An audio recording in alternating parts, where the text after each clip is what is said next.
বিসমিল্লাহির রহমানির রহিম। আপনারা দেখছেন গ্রীষ্মকালীন পুঁইশাক চাষ হয়, কিন্তু শীতকালীনও পুঁইশাক উৎপাদন করা যায়।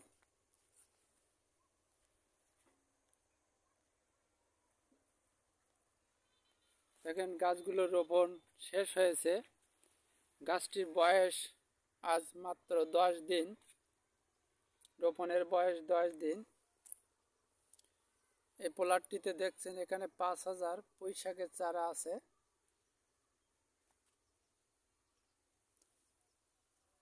ডান সাইডে আরেকটি ক্ষেত দেখছেন, এটিতে আপনার এখানেও 5000 পুঁইশাকের চারা রোপণ করা আছে। এটির বয়স 7 দিন।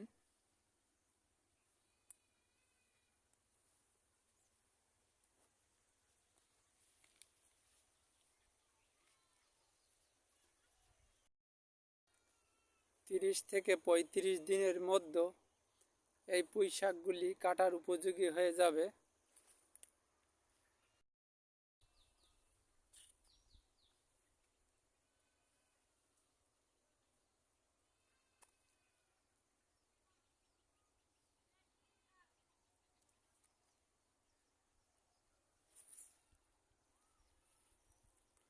এই ট্যাপটি দেখছেন, এই ট্যাপটি হচ্ছে যখন উপরি প্রয়োগ সার প্রয়োগ করা হয় তখন উপর দিয়ে ঝর্ণা দিয়ে পানি দেওয়া হয়, যার কারণে সারগুলো গলে সঠিক মাত্রায় গাছের গোড়ায় পৌঁছাতে পারে।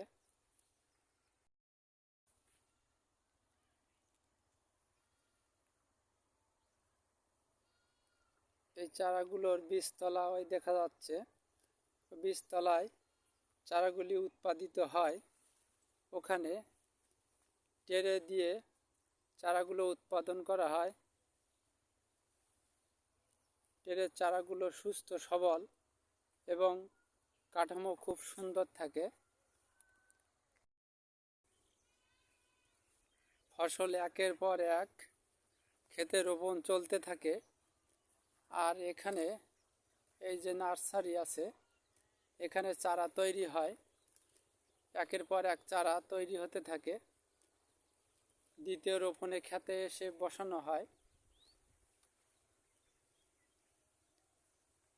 এই নার্সারিতে চারা উঠানো শেষ, আবার ট্রেতে প্রস্তুত চলছে।